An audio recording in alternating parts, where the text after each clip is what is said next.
This video is for educational purposes only. Viewer discretion is advised. Welcome back to the channel. Here we go.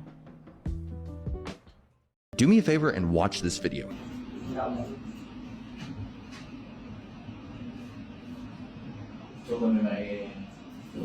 So I wanted to show this to you because a lot of the time when you're arguing with someone online, you are arguing with guys like this who run commenting farms that literally exist to make you miserable. Because at this point, commenting farms like you just saw on screen are confirmed to exist in Russia, in China, all for the purpose of destroying the Western psyche. Even giant Twitter accounts like Radio Genoa. These accounts only exist for you to start to begin to hate Western society by only posting content that makes you feel like everything around you is burning to the ground. So do me a favor, unplug from the internet for a while. And that includes my own content. Commit to yourself right now that you're gonna take a week off of social media and go outside and touch some grass. It's the summertime, it's beautiful. And I promise you at the end of that week, you will think to yourself, holy shit, maybe I should continue to limit the amount of time that I'm online. And once you start to do that, you, my friend, will begin to really start living once again. Here it is, folks. The best down east barbecue. Hi, ma'am. Hi. I'm renting down the street for the week. We're here from Connecticut. There's been a lot of chicken noises. It's been very loud, and some smoke is kind of billowing into our home. What are you cooking? Is this necessary? Yes, I'm cooking beef brisket. Beef. So this is meat. Yeah. We are vegans. We can't have meat smoke coming into our.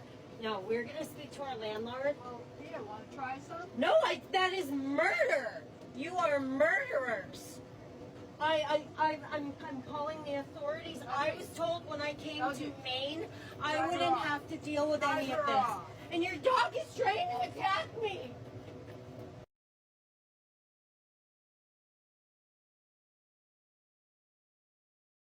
So I think I've actually been able to prove that the CIA is in fact controlling us with education, because we know the differences between profit and non-profit schools by now, and how systemically fucked that is. And it's all intentional. It's all intentional for the sake of the fucking economy. So let's fucking get into why. During World War II, Germany and Japan, they were doing some fucked up shit. We know this. But what you may not know is that after that, the Soviet Union and the United States, who were all buddy-buddy during World War II, got the data from Germany and Japan, and then all of a sudden started rivaling their asses with the space race. Not only the space race, but right after World War II, both the United States and the Soviet Union came up with their own central intelligence agencies, in which they were doing experiments related to mind control and behavioral engineering. It's around this time in the 1950s that they start shutting down these more small schools that were 10 to 15 miles apart that would house like 5 to 20, maybe 30 students. This is something I know about because my grandmother had one of these schools in her family and actually experienced the transition from more family-based farm schools to centralized town schools. She describes her experience as like a social game that she now felt forced to play. Whereas her experience in that family school was more authentic. She could go out in the woods and play. She could bring her dog. She had friends who were right in the area because you literally had to walk to these schools, hence why they were every 10 to 15 miles. But when school is set up like that, you can't control what is being taught to these students. The government used this as a way to transition education from state funding to federal national funding, aka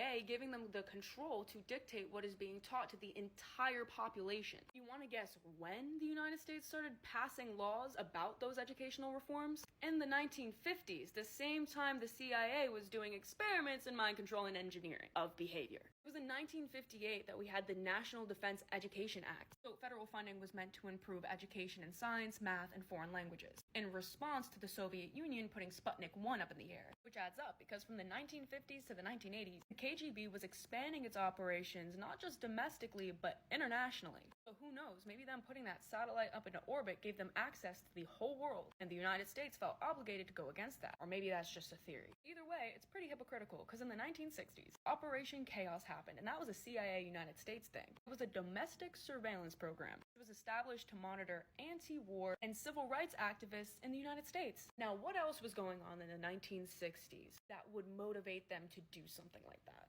Hey Dad, if you're hearing this message, then it must mean that I wasn't able to make it back.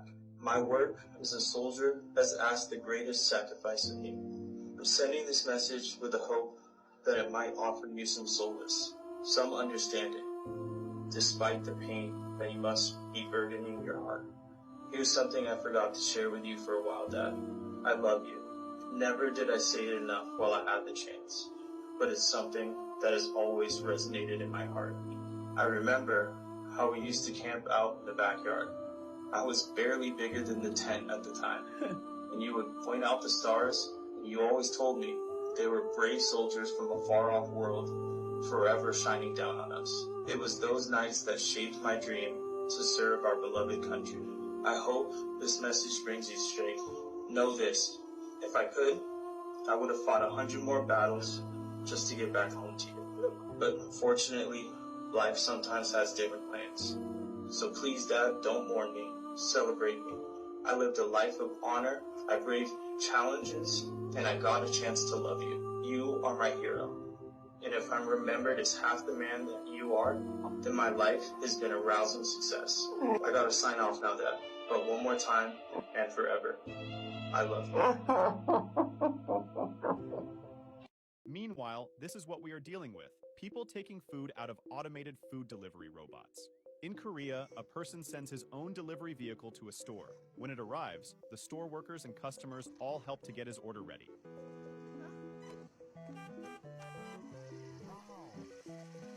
What's amazing is that in this situation, everyone respects the process, and no one takes anything that isn't theirs. It's interesting to see how the store workers carefully work together to make sure he gets his order.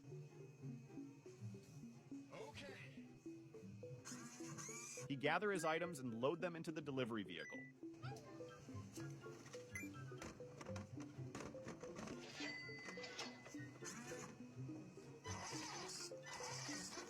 Afterward, he drives his vehicle back to his apartment and successfully receives his order.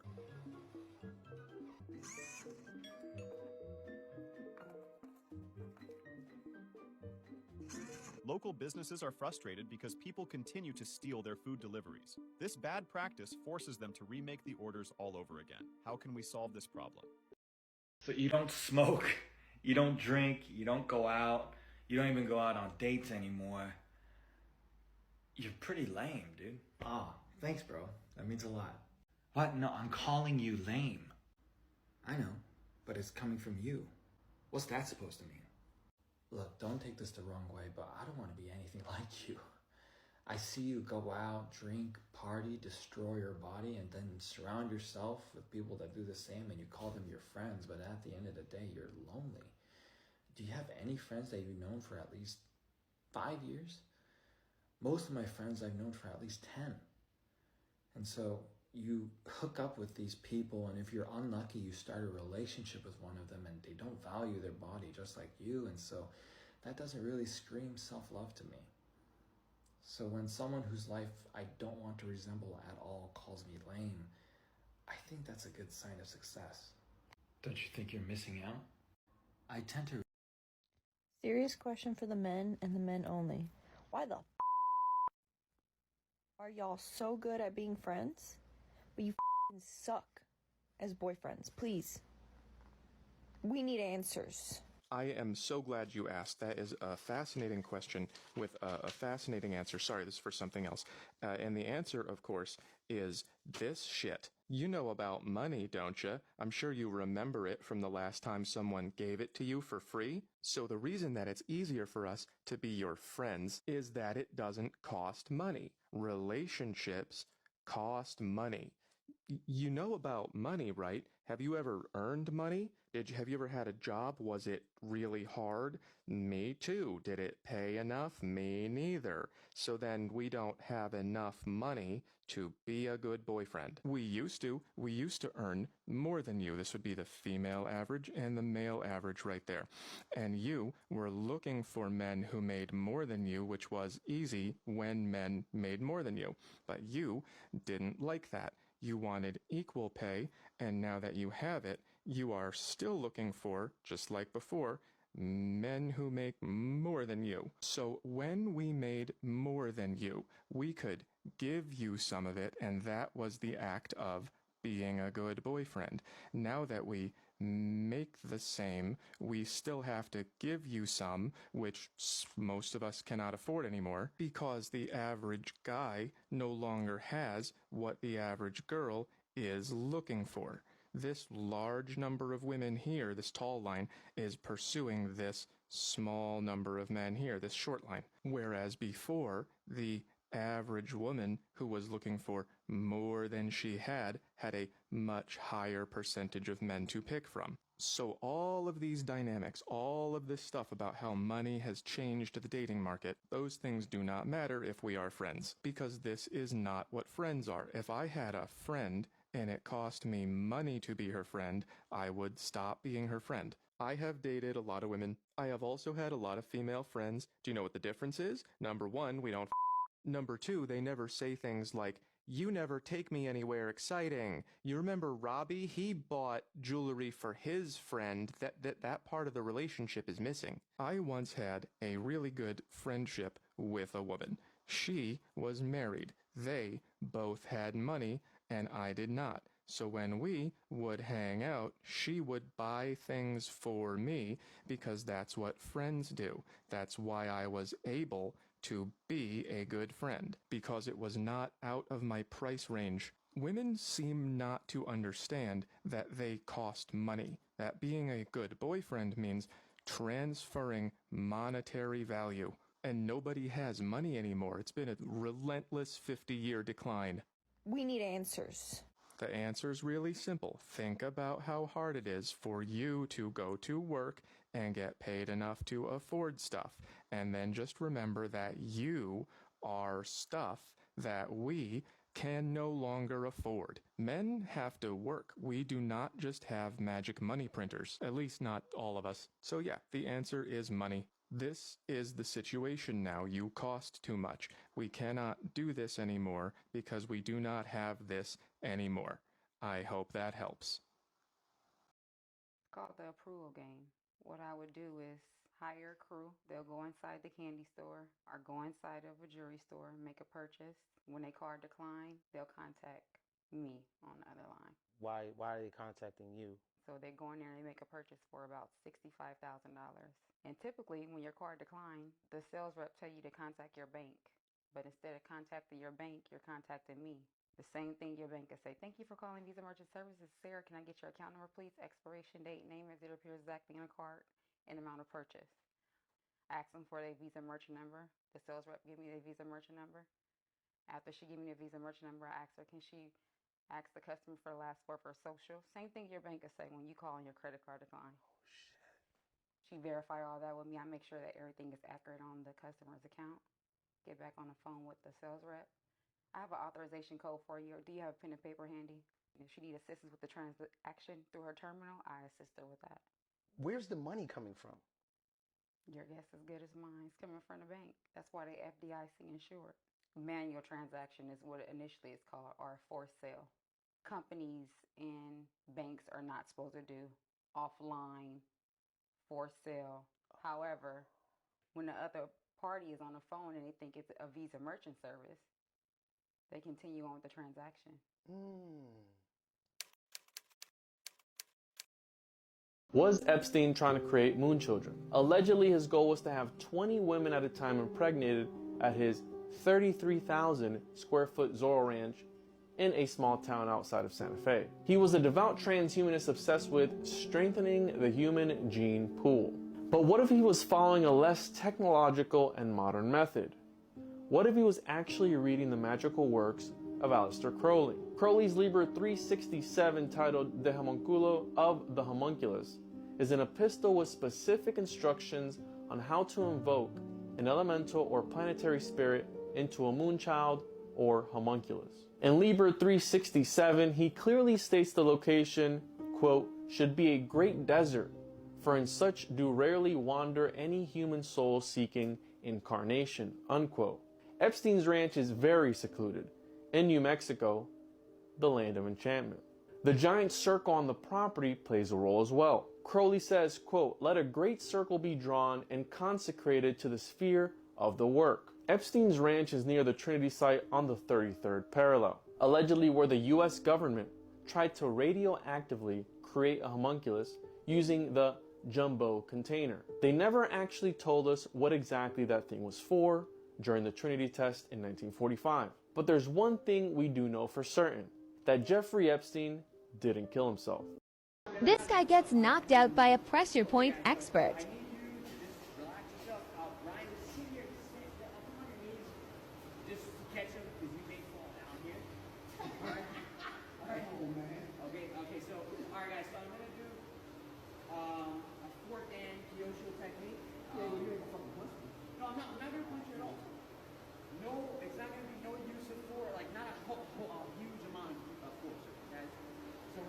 Stepping on small intestine 18, which is right here, right above the toe.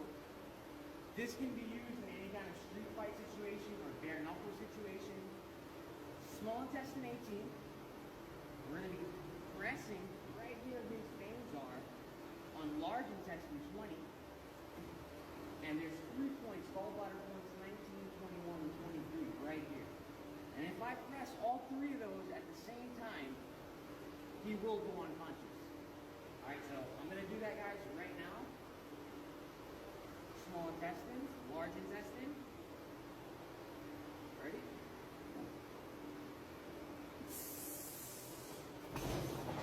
Wait, leave them out, guys. Bring them in. Guys, bring it in. Check his pupils. ¿Qué pasó? Check his pupils, guys. I can try and see them. They're a little dilated, guys. Bring them up, bring them up. Let's bring them back. Let's bring them back. Guys, it's okay, guys. It's alright. It's okay. You okay? You alright, bro? You okay? You okay?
This Gen Z kid that I work with, he pulls me aside the other day. He says, "Yo, Unc, let's yap."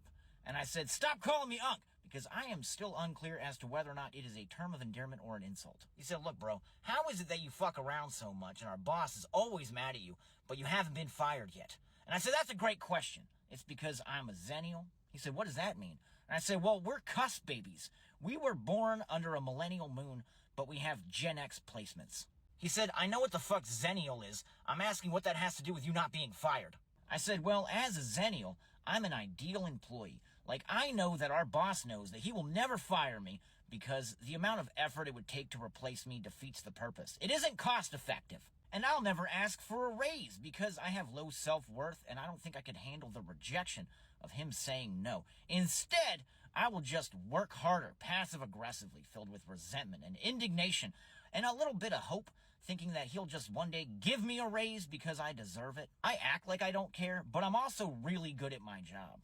It's called nonchalant professional." He said, "Bro, that sounds pretty miserable. Why don't you just quit?" And I said, "I'll never quit because I have crippling anxiety at the thought of any sort of major life change.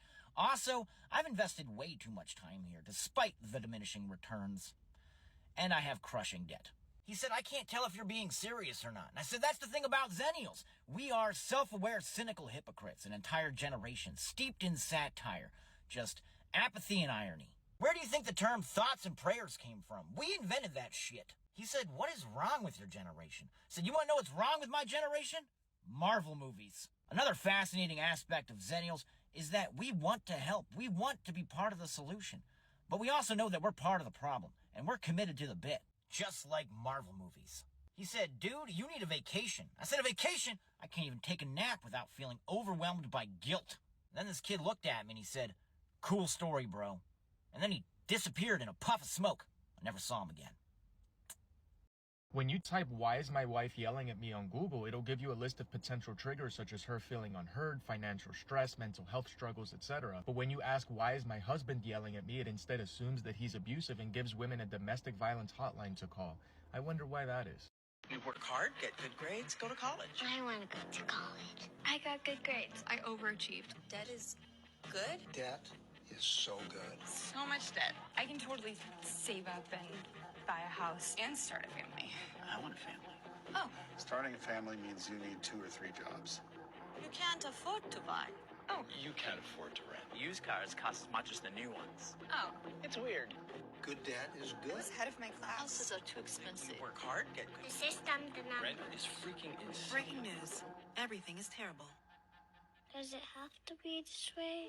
What if it was different? It's always been that way. We've got to build our way out of it. Yeah. Put control back in the hands of the people, not the bureaucracy. Just because you're born into a system doesn't mean you have to live with it. Just because you're born into a system doesn't mean you have to live with it. That is amazing. I feel the millennials and Gen Zs, we understand what they were showing here, and we are starting to come together. So even though this is tough, we got to stay strong and have hope, and we're going to make a change. Have you guys seen this experiment where you can not only test if the people around you are NPCs, but if you yourself are? Check this out. And if you don't know what an NPC is, basically, in the video game world, it's someone that's not being controlled by a person. Just a random computer-generated thing. And in the real world, same thing. Maybe just someone that's not being controlled by a soul. So I heard this experiment on a podcast, and I thought it was kind of crazy, until I tried it out myself. And it has to do with apples. And you can probably use any object, but for our purposes, we're going to stick with apples. So there are going to be multiple layers to what I'm going to ask you to imagine. And depending on how far you can imagine it, might just depend on if you're an NPC or not. So with this blank screen, I want you to picture a red apple here. Can you picture a red apple? If you can, great. So far, you're not an NPC. Next, I'd like you to think of that red apple, and in your mind, you can close your eyes if you need to, think of that apple as green. Can you change it to a green apple? Can you see a green apple without looking at it? Now stick with me. We're getting to the good parts here. If you can picture a red apple and then a green apple, great. But here's where a lot of people get stuck, and I'm taking away the image here. I want you to picture that green apple in your mind, and can you go in and can you pick up that apple? Can you manipulate it? Can you move it around? Can you, in your mind, be holding it, and then all of a sudden it turns from green to purple? Do you have the ability to do that? Because for me, I could, no problem. I could hold that, I could throw it, I could take a bite of it. Anything I wanted to do with that apple, I could do in my mind. But the shocking part was, as I was listening to this on the podcast, one person, they were stuck. They couldn't do anything but change colors. They couldn't grab it, they couldn't manipulate it. It was stuck there. One person couldn't even change colors of the apple. But I didn't believe this until I tried it on my wife. And my wife, she could change the color. She could go green and red, but she didn't have the ability to manipulate that apple. She couldn't grab that apple. She couldn't throw that apple. I'm juggling this apple. I'm doing all sorts of things with it. But hers is just a stuck image. And I thought that was nuts. I thought just because I had the ability to manipulate things in my mind and control things, that everybody did. But clearly that's not the case. And this leads me down the path of maybe this is why some people can't grasp the topics or the understanding of not living where we've been told we live our entire lives. Because they can't visualize it. They can't think outside the green and red apple. Now, I'm not actually saying my wife is an NPC, but I do think our brains operate differently. I do think some are more right, some are more left, some are right down the middle, and some just don't really choose to think. But try it out, guys, because I found it fascinating, and I would love to hear how you did during this little experiment. Put it in the comments, test it on the people around you, and let me know, because I want to know if I'm in the majority or if I'm in the minority. But something tells me I might be in the minority. But guys, as always, this is all for entertainment purposes. I don't really think my wife is an NPC. Tyler, can you come here? Say the weird thing. Starting in 2020, for 2 years straight, every second of every minute of every hour of every day, we were filled with fear over a specific narrative controlled by our healthcare institutions, corporate mainstream media, and government. Then they all magically went silent. You noticing the pattern yet? But what if the loops go weird, like this? That's not a loop at all, and that's a G. Now notice, in order for this to be the actual trait, there must be a point, and it must go lashing back to the left. This is what graphologists call the felon's claw. The felon's claw appears in something like 80% of the handwriting of people in the American penitentiary system. This is a sign of manipulation. This is a dangerous trait to have around you. You would never hire a babysitter or go into a business relationship if your business partner had felon's claws. Now remember, you cannot judge people from a single letter with a slip of a pen. Does not mean they're psychotic. Neither do you go by something written on a blackboard or with a marking pen. It's got to be their typical handwriting, and ideally done sitting down comfortably with an unlined sheet of paper and their favorite pen or pencil. You want the conditions to mirror exactly how they would typically write as closely as possible. I really don't want to spend more than $1,000. I understand. $1,000 is a lot for you. I hear your concern. Watch how this genius closes a deal at 4 times the price. I'd like to propose something else. Please. I'll do the video for you for free. If we get the results that you want, I'd like a percentage of the results. That sounds fantastic. What's the percentage that you're thinking? Well, we're talking about measuring the difference between traffic and revenue that you get. There's lots of things I can't control. So all I want to do is get paid per new customer that walks in your door. Since you say each customer is going to spend $100 with you, let's go half. $50. No risk to you. I take all the risk, and I rely on your honesty. What's the hesitation? I'm concerned that you're going to make a banger video, and then we're going to get a lot of clients in the door, and then I'm going to be out 50% of that revenue. What if it exceeds 1,000? It's going to exceed 1,000. That's the whole point. I take all the risk. Or you can just pay me what I'm worth, and you keep all the profit. What are you worth? 4,000. That's the minimum. I'm going to take the 4,000. Let's do that then. Another thing the Nazis were very careful with is they would weed out sadists. I'm doing the pause on purpose because I think the default setting people go to is only a sadist could do this. The Nazis didn't want sadists doing this because a sadist would do it because they liked it, which meant the sadist would be doing it on the side. The Nazis wanted the leadership to be in total control. They knew the only way you could remain in total control was if you used average, everyday people. So Hannah Arendt actually talks about this. She coins the phrase the banality of evil.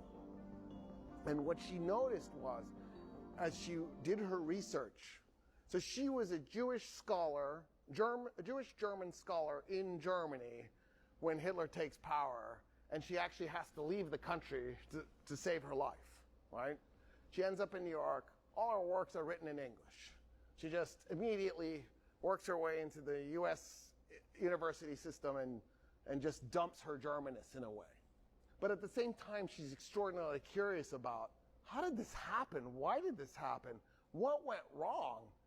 And what she discovers is how extraordinarily ordinary everybody really was. Like the guy that's working in the concentration camp before the war was a school teacher. He's just a normal guy. And there he is, helping genocide. Let's say somebody comes up to you and they say murder is good. And then you say murder is bad. And then he says, well, how do you know murder is bad? And you go, because God told me. And then you ask him, why do you think murder is good? And he says, because God told me. How do you resolve that disagreement? Dude, this is the stupidest hypothetical. That's not an argument at all. Dude, can you do that again? That was really Sure, fun. I'll repeat the question to you. Two people try to resolve a moral quandary. Two people have a moral question, and they come to the answer, and they have two different answers for it. But they both say that they've received revelation through God. How do you resolve that disagreement and figure out who's right and who's wrong? This is the problem with grounding your meta-ethics with divine revelation, and it's why presuppositionalism sucks. It's ultimately circular at a foundation that is inaccessible to external parties. Do you understand? I could tell you that God has revealed anything to me, and I automatically win the argument. Do you understand the problem with that? Do you see why this is... That's not the idea. You're straw manning the argument. I'm not straw... Then can you tell me, then answer the question. Two people that both believe in God, have a different answer to a moral question. How do you figure out which one is right and which one is wrong?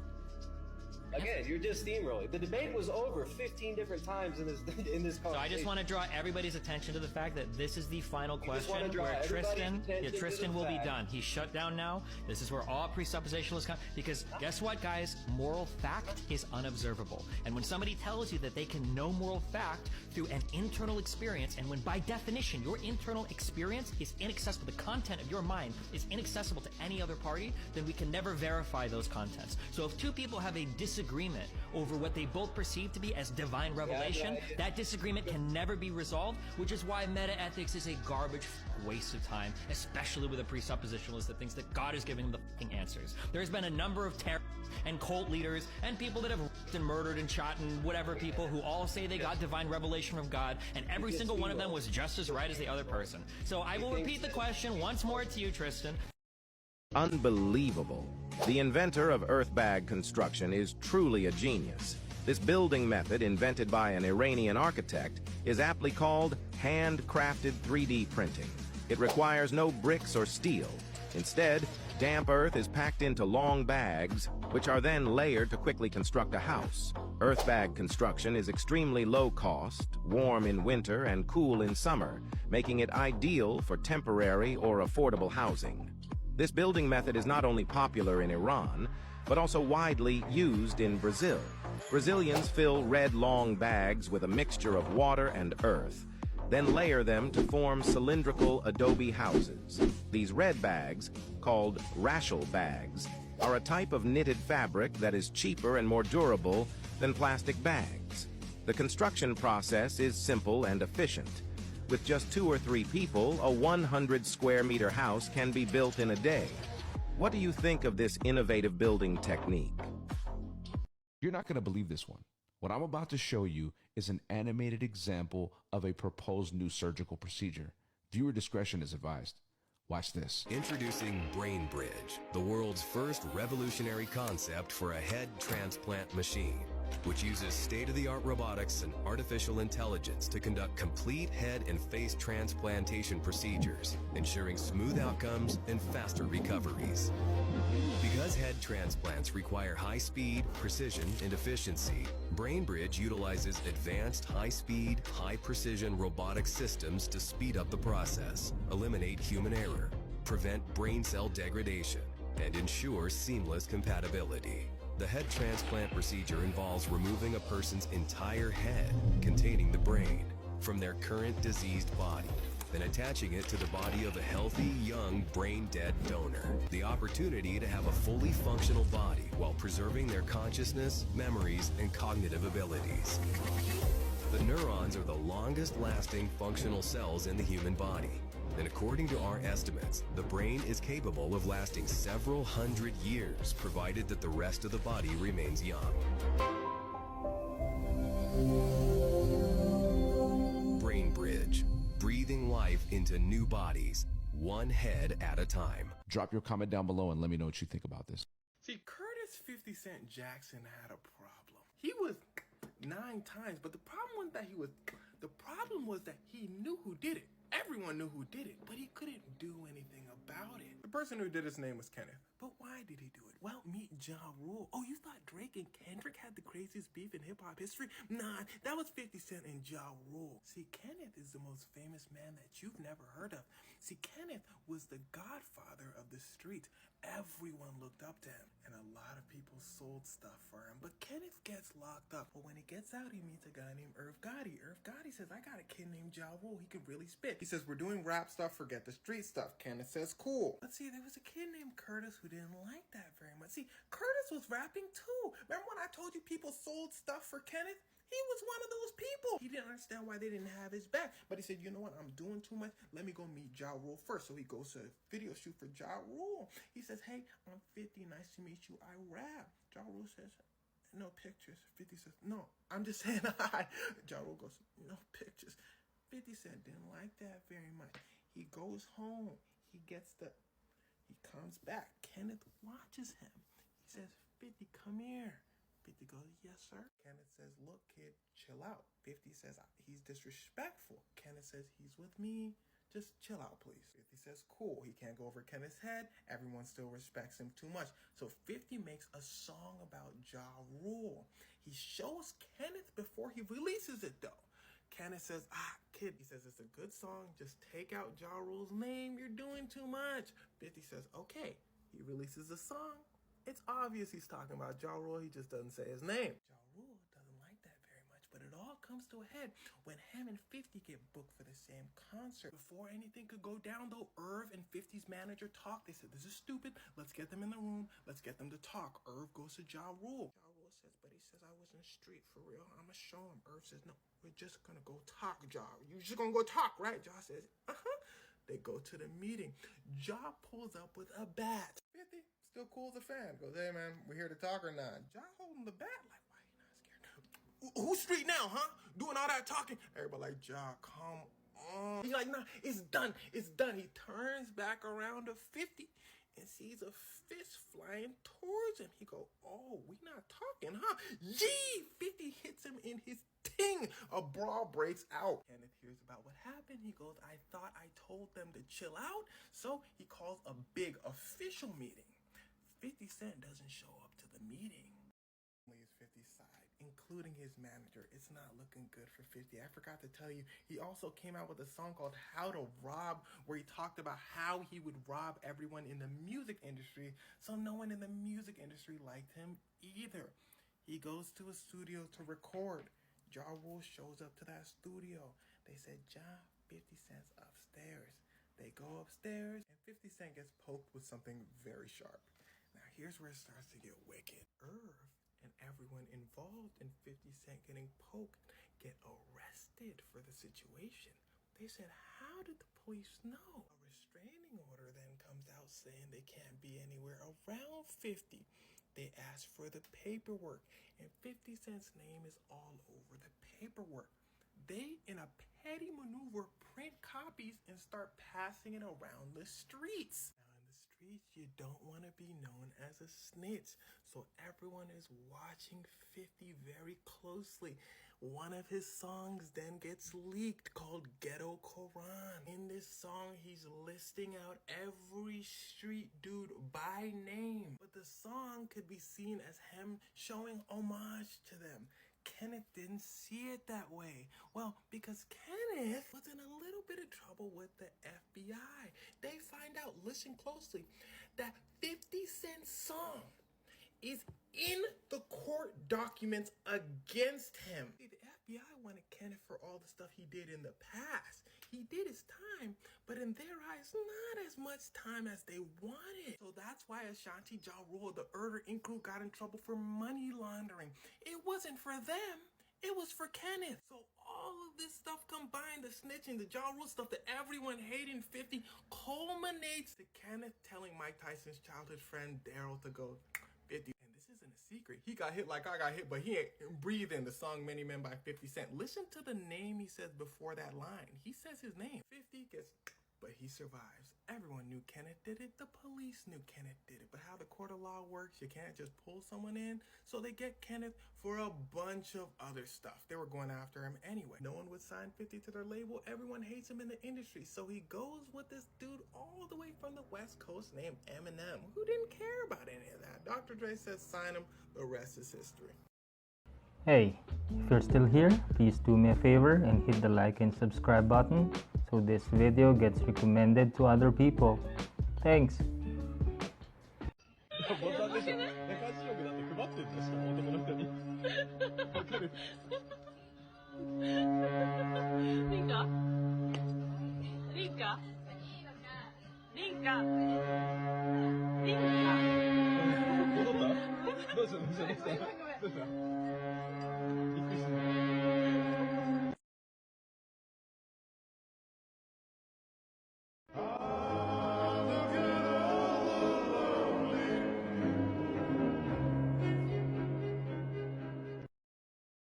Guys, I just got home and I see this like hole in my wall, and like next door I have a really creepy neighbor.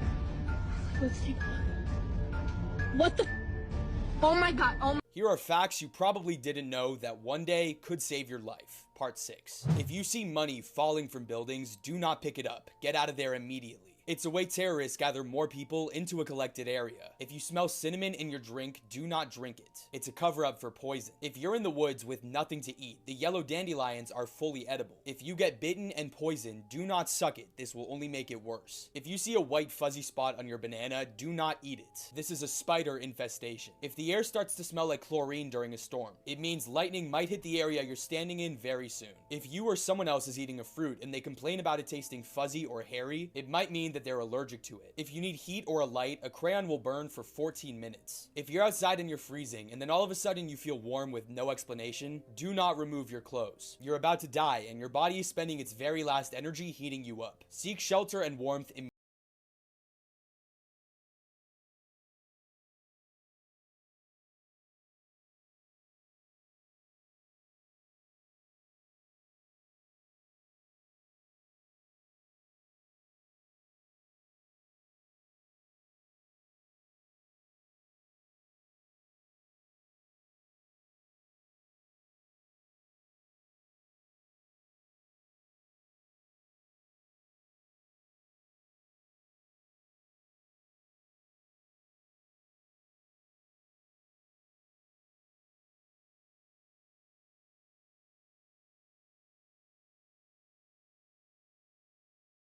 Of another animal.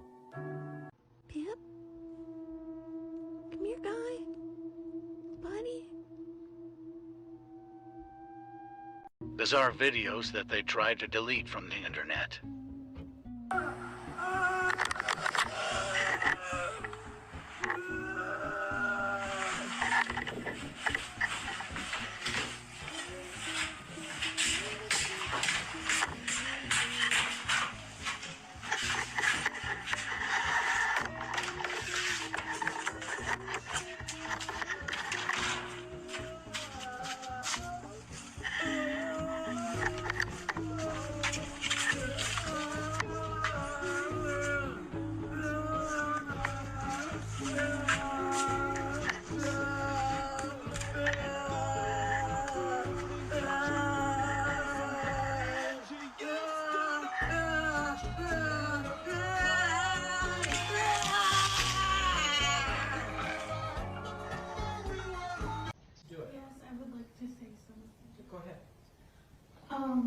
I'm innocent.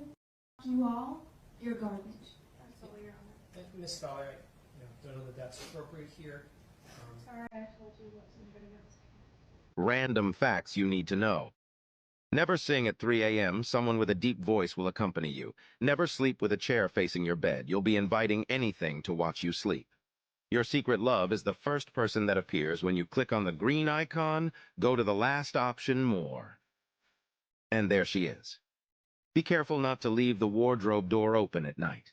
A person blinks an average of 15 to 20 times a minute. That's equivalent to 28,000 times a day. If you felt like you've been to that place before, but you've never been, it's because you've been there in a past life. You can only remember 60% of what you've experienced. On average, the human being eats 8 spiders in his life during the night. Your phone will charge twice as fast in airplane mode. 8 billion people in the world, and only one can unlock the secret emoji type, stun, if you are that person. If you like and follow me, you will receive great news today.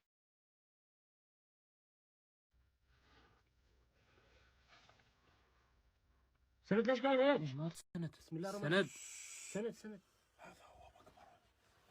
بسم الله الرحمن الرحيم بسم الله مين هو؟ اسمها السند اسمها السند سند كيف انت هيك يا سند؟ بسم الله الرحمن الرحيم بسم الله الرحمن الرحيم جهتك بالله رجعه بسم الله الرحمن الرحيم جهتك بالله بقول لك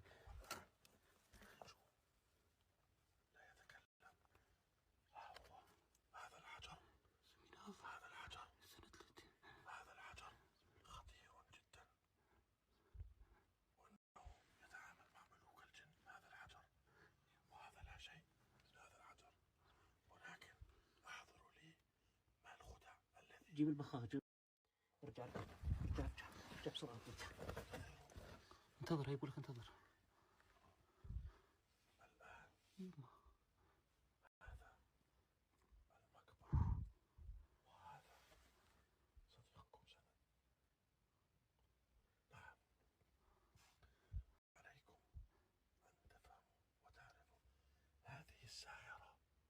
هذه سائرة الحجر تشكلت على الأكبر.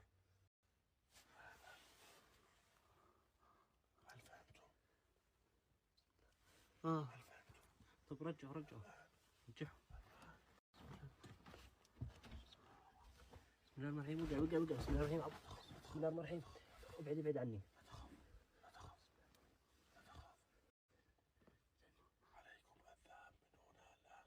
Here's some ocean facts, but they gradually get more terrifying and disturbing as the video progresses. The ocean covers about 70% of the Earth's surface, and due to all the plankton inside the ocean, it actually produces the majority of the oxygen that we breathe. Some parts of the ocean are extremely isolated and lonely. This is Point Nemo. It is the furthest place away from land. People in the International Space Station are actually closer to this area than anyone on land, and this is where the bloop came from. As of 2020, according to the National Oceanic and Atmospheric Administration, about 20% of the ocean has been discovered, leaving 80% up for grabs. And in the ocean, there are some terrifying creatures of all sorts of shapes, sizes, and colors. As you get deeper into the ocean, the creatures start to look even more and more alien because they live in an environment so different from ours. What's craziest is the deadliest animal in the ocean, the box jellyfish, actually lives in shallow coastal waters near beaches, and you can't even see it, but it can kill you in under 2 minutes. And last but certainly not least, the ocean is filled with dead bodies. As a matter of fact, there are more dead bodies in the ocean than there are in every single grave on land, so have fun with that.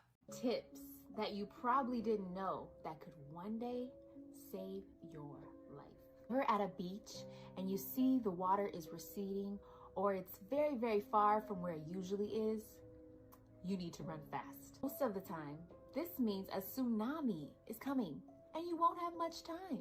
If you're a girl and live alone, put a dirty, large pair of men's work boots right outside your door.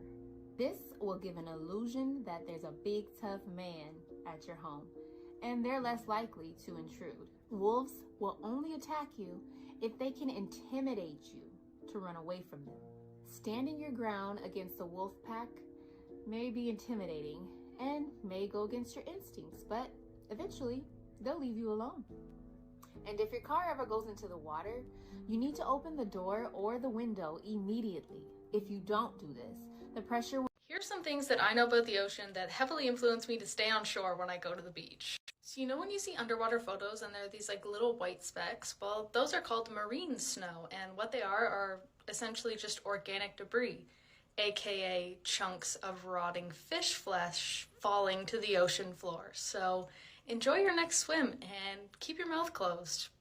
Rip tides, bro. So if you don't know what rip tides are, they're basically narrow currents of water caused by the tides that pull the water back in the opposite direction of the shore.